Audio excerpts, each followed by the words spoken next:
Jejak Sejarah hari ini.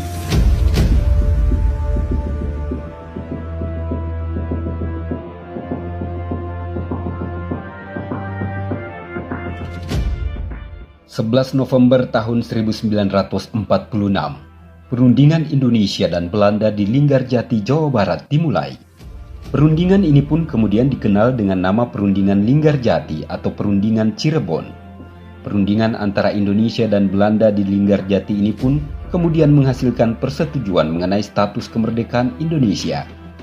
Dikutip dari buku A History of Modern Indonesia karya Mike Reclefs, perundingan Linggarjati terjadi karena Jepang menetapkan status quo di Indonesia yang menyebabkan terjadinya konflik antara Indonesia dengan Belanda, di mana salah satunya adalah ditandai oleh peristiwa 10 November di Surabaya.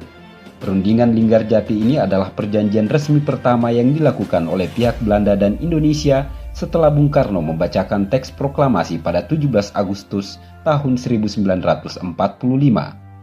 Pada perundingan Linggarjati, Van Mook bertindak langsung sebagai wakil Belanda, sedangkan Indonesia mengutus Sultan Syahrir, Muhammad Rum, Susanto Tirtoprojo, dan Akagani. Inggris sebagai pihak penengah diwakili oleh Lord Killarney. Hasil perundingan ini pun kemudian ditandatangani secara sah oleh kedua negara pada 25 Maret tahun 1947.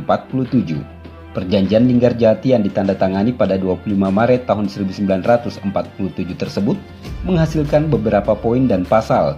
Di antaranya, Belanda mengakui secara de facto wilayah Republik Indonesia yaitu Jawa, Sumatera, dan Madura. Belanda harus meninggalkan wilayah Republik Indonesia selambat-lambatnya 1 Januari 1949. Belanda dan Indonesia sepakat membentuk negara Republik Indonesia Serikat atau RIS. RIS harus bergabung dengan negara-negara persemakmuran di bawah kerajaan Belanda.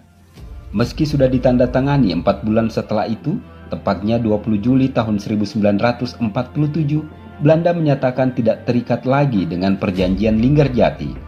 Hingga tanggal 21 Juli tahun 1947 terjadi agresi militer Belanda I, yaitu serangan dari Belanda ke wilayah Indonesia. Akibatnya, konflik antar dua negara kembali memanas. Pada akhirnya konflik ini kemudian kembali diselesaikan lewat jalur perundingan perjanjian Renville. Namun banyak hasil perjanjian Renville yang merugikan pihak Indonesia.